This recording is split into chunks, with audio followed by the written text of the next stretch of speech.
What is going on, everybody? I am the FT Guru, bringing to you guys a Wednesday NBA edition of my DFS podcast. We have a huge slate today. We've seen all year long, really, that the main slate, that they've cut off the later games. They did not do that tonight.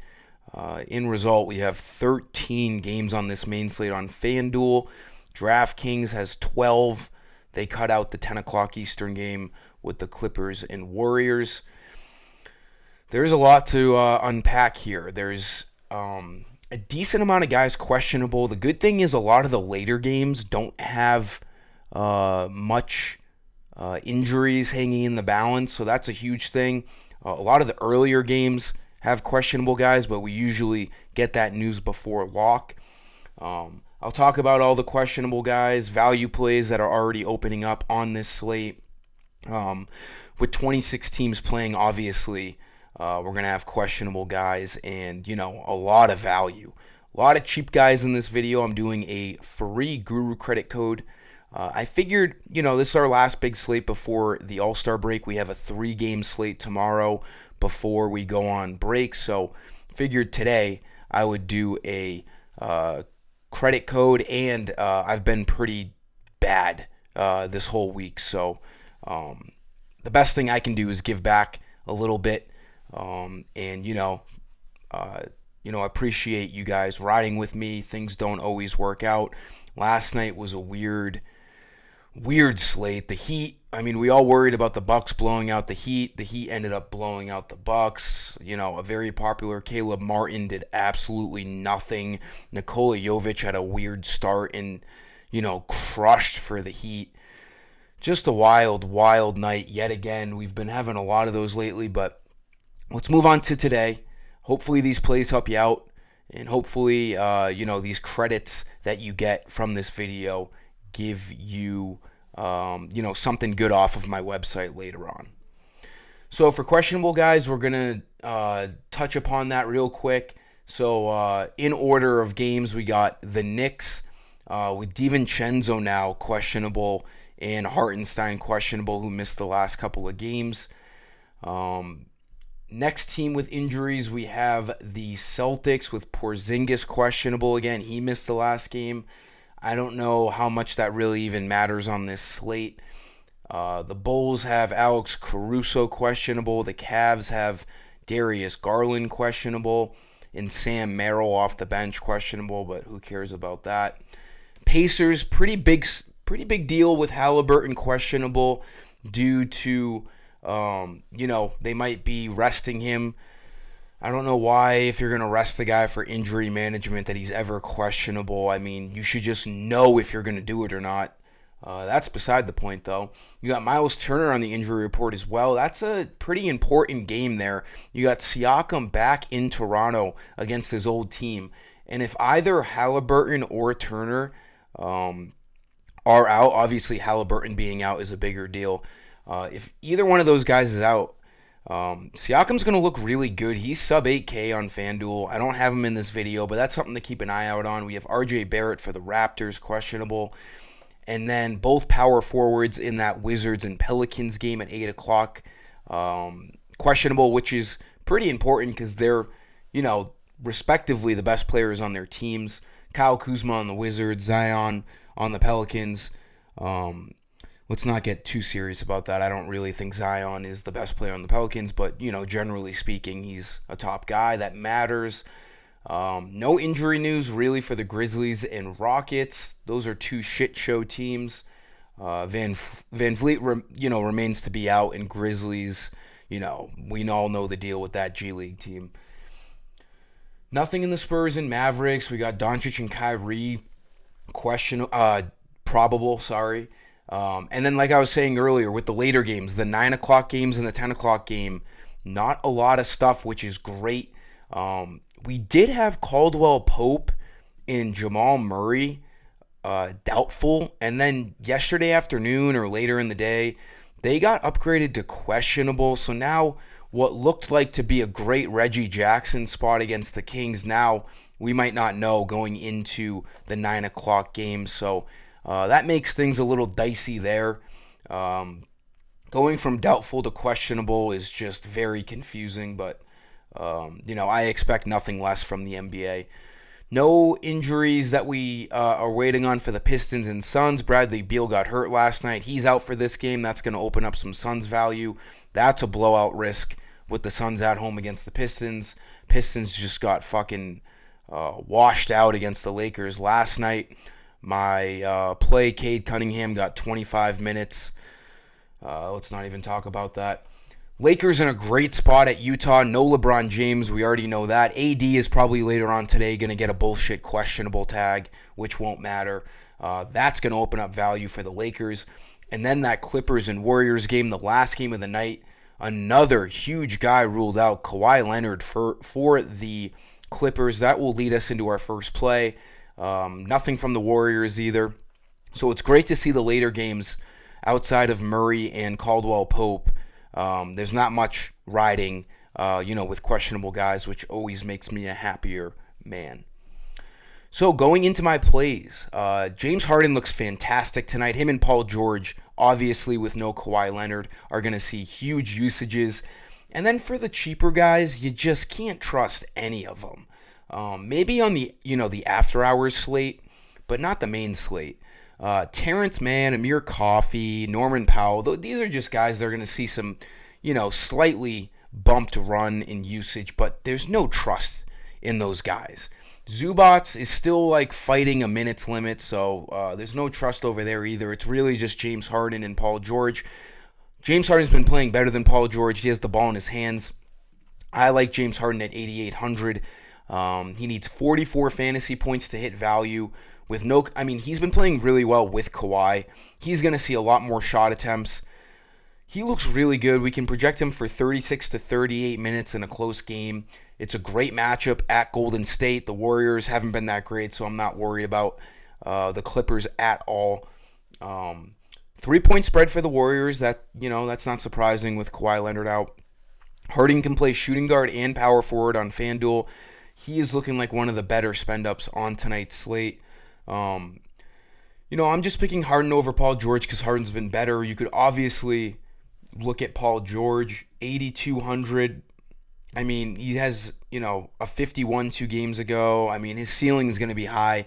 So if you wanted to go to Paul George too, I'm not going to tell you not to. I'm probably not going to get there tonight. We'll see what happens. He is $600 less than Harden, but I think that makes a lot of sense because Harden is the more comfortable play in this spot. And then, he has plenty of experience against Steph Curry. I'm not worried about Curry's defense to any extreme. So Harden looks really good tonight. He's one of my favorite guys, as I said, with no Kawhi Leonard in for the Clippers. Shooting guard, we're going to go back to our guy last night. We see the same Heat team from last night. We have no Josh Richardson, no Terry Rozier, and no Jimmy Butler. So we're going to see that same starting five for the Heat most likely. It's hard to get away from Duncan Robinson. Shooting guard, small forward, multi-positional eligibility on FanDuel.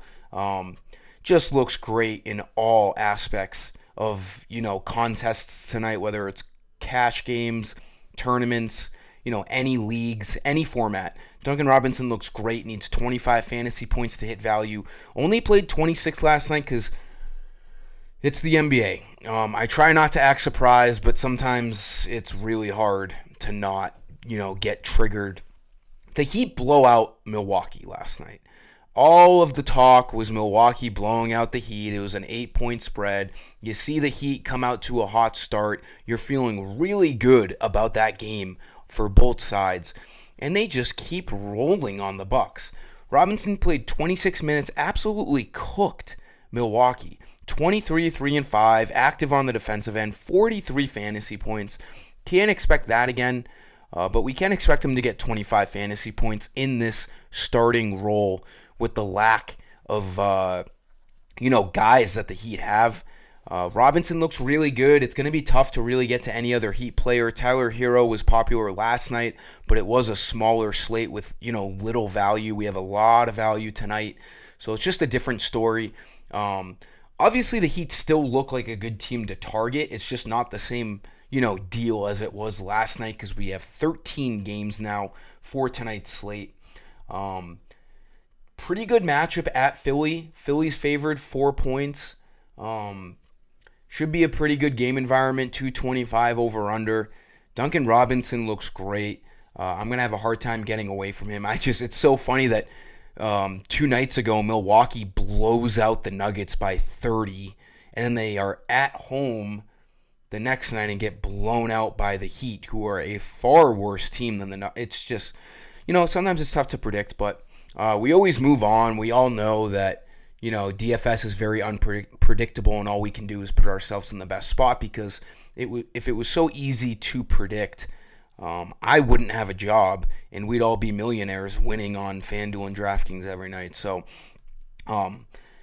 tough to, think that the Heat blow out the Sixers tonight on a back-to-back, but you never know. Looks like a good spot to target, especially for Duncan Robinson on FanDuel. Haven't looked at DraftKings. I probably should start doing a couple of value plays on DraftKings. Their salaries differ so much from FanDuel that it's probably worth throwing some DraftKings plays out there. I'll revisit that after the All-Star break, but I offer DraftKings content, so I should probably do that. I always do FanDuel. Robinson looks good, though, at 5,000. Going over to my website for that Guru credit code, ft-guru.com. If you don't have an account, it's easy to make one. These credits or coins, whatever you want to call them, you use these to buy content on my website. Just a universal currency. It helps me out. I do a lot of giveaways. Very easy to do giveaways. You see a coupon bar right here. This is going to get you 15 free credits to use later tonight or whenever you want. It's the date, Feb 14, credits, all caps, as always. You hit apply coupon, it will say coupon successfully applied, and you'll get 15 credits just like this video. I try not to say it too much, but it's good for the algorithms and all that. Just like my video, subscribe, put my alerts on, anything you can do. It's all free to do that kind of stuff. I do appreciate it. And I'm looking to, have a great night tonight. I always want to have a great night, but whenever I do these giveaways, I know more people are riding with me on my site, so the pressure is on. We have been slumping, but this slate, as I've said, looking really good. So, small forward, we have no LeBron tonight, so that's going to open up a lot of extra stuff. If you want to spend up on AD at 11.2, sure. He's always been cheaper on DraftKings. Again, I haven't looked at DraftKings yet today, but he's probably going to be, if he's like under 10,200, he's going to be a lock. With no LeBron, couldn't be a better matchup at Utah. The fact that they don't have LeBron and that they're on the road turns this blowout risk a lot, lower than it should be. They're only, oh my God, that's crazy. Am I seeing that right? The Jazz are 5.5 point favorites.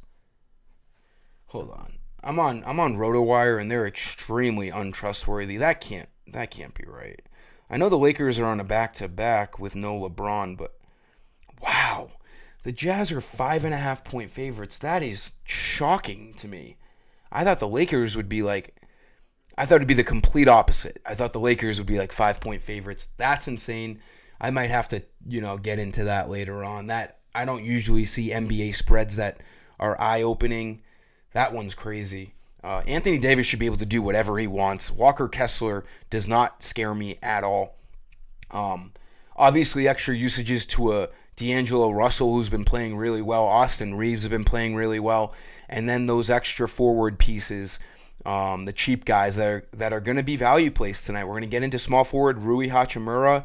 Good chance he starts tonight in the absence of LeBron. He's seen a lot of minutes with LeBron out, the few games that LeBron has missed. But not only that, with LeBron in, Rui has played 37, 36, and 30 minutes over the last 3 games. You want to know why?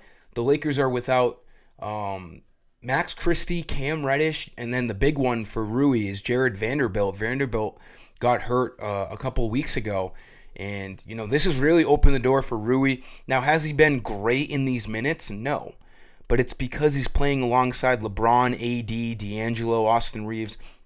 With LeBron off the court, Rui looks good. His price isn't like, an obvious play, 5,400. He does need 27 fantasy points, but he could crush tonight against Utah. I think he's going to play anywhere from 32 to 37 minutes.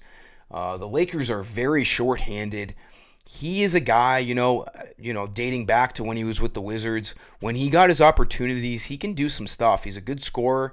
I like him. I mean, he's, again, at this price, he's not like an automatic play, but he's someone who's catching my eye. I've had, been doing videos for the past few slates where I keep saying that I can't stomach guys below 6K for value. Finally, tonight, we have plenty of guys to look at sub 6K, and we can actually feel good about it.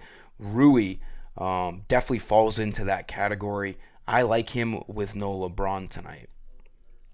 Power forward, this is just another really cheap play that was catching my eye. I might go off of him. I might not. I don't know yet, but I do think he's worth putting in this video because he's so cheap, and that's Royce O'Neal down to 5,100. With his new team, the Phoenix Suns, we saw him be the direct beneficiary last night when we saw Bradley Beal go down. I don't really care about that 11 minutes. It was his first game with the Suns since being traded, so things are always weird as your first game. Coaches want to see how you fit in the system. You need a couple extra days of practice to get everything down. 29 minutes last night with Bradley Beal going down. So obviously Beal's out tonight. We're probably going to see Eric Gordon start, but that just means Royce O'Neal is, one guy closer to coming into this game. I don't need him to start for him to be a good value play at 4,100. Needs 20 fantasy points. The matchup couldn't be any better. The Suns are so, they're not so shorthanded, but they don't have many other guys that they play off the bench. I do like Royce O'Neal. I'm going to do a quick check of who actually played last night off the bench to see who Royce O'Neal was competing with. We had Eric Gordon, who we're going to, assume starts tonight next to Grayson Allen as the two wings. Josh Okogie, who I do not care about. He's a dog shit basketball player. You got to assume Royce O'Neal is way ahead of Okogie on this depth chart. Okogie only played 18 minutes while Royce played 29 minutes. And then we had Nasir Little, who they hate playing. And, Drew Eubanks kind of doesn't matter. But, I mean, he's going to be the sixth man tonight. How many times when the Nets were hurt did we lock in Royce O'Neal as the sixth man? He looks really good in this spot. 36 fantasy points last night. Look, I mean, we got to project him for 26-plus minutes minimum, right? Playing 29 last night. Again, Eric Gordon's going to start. I do not care. He's going to be the sixth man. I mean, I think I'm talking myself into liking Royce O'Neal even more tonight. He should project easily for 20 fantasy points. He did go up to 5K. Like when he was with the Nets, seeing some extended run. Royce O'Neal at 5K, that's a whole different story. You can never feel too confident about that. 4,100, I'm going to be looking at him tonight for sure. Center, this one's weird. I was looking at this a lot. It looks like an obvious play, but when these guys who don't play a lot are slated to be an obvious play, things can always go wrong, especially when we're talking about Bruno Fernando. But I was looking at it. If they don't play a lot of minutes to Jalen Johnson at the 5, I mean, he's a rookie. I know they love him. He's not really a center. Could they put him at the 5? Sure. But if they don't really want to put him at the 5, there's just no minutes for center tonight outside of Bruno Fernando. Saddiq Bey cannot play center. DeAndre Hunter cannot play center. You have Okongwu, obviously, which is why we're looking at Fernando. He's out. Capella's been out. He's the only live center on FanDuel for the Hawks. How do we not play Bruno Fernando? I'm trying to find ways to not play him, and I can't find any. He should start. The matchup is, it's perfect against the Hornets. He should play. I mean, it's very hard to project things like this because we have not seen this, scenario for the Hawks yet this year. Kongwu and Capella both being out. He plays, he was playing backup minutes to a Kongwu, 11 to 14 minutes a game. How does he not play 25 plus minutes tonight? I'm going to look into ways that he doesn't play it, but I don't see it. But I do see him being a chalk play and everyone going to him and feeling comfortable. And we've all done this song and dance. And then they end up doing something wonky. But right now, Bruno Fernando looks really, really good at 4K. He is over a fantasy point per minute. If he plays 25 minutes tonight, he's going to grade out for over 25 fantasy points. And he just looks like the best value play on this entire slate. It's going to be really hard to get off of him. Is this game at 7 or 7:30? It's at 7, so we're going to know that Hawks starting lineup. He should be starting. If he's not starting, we're going to probably have to hit the panic button. I don't know what else to say about that, but he's projected to start right now. There's, a high chance that he starts. They have no other center, so Bruno Fernando, he looks good. He can play, to make him look even better, FanDuel has him as a power forward as well, so you can just fit him into your lineups that much easier. That'll do it for this video, guys. Made it a little bit longer today. Wanted to get more in depth. A lot of games to talk about. Obviously, questionable guys that I mentioned earlier can always turn the tides of value plays later on today. But hit that like button, guys. Thanks for stopping by. Put in that Guru credit code. Use it on my site later. And I appreciate you guys. Until next time, I am the FT Guru. Peace.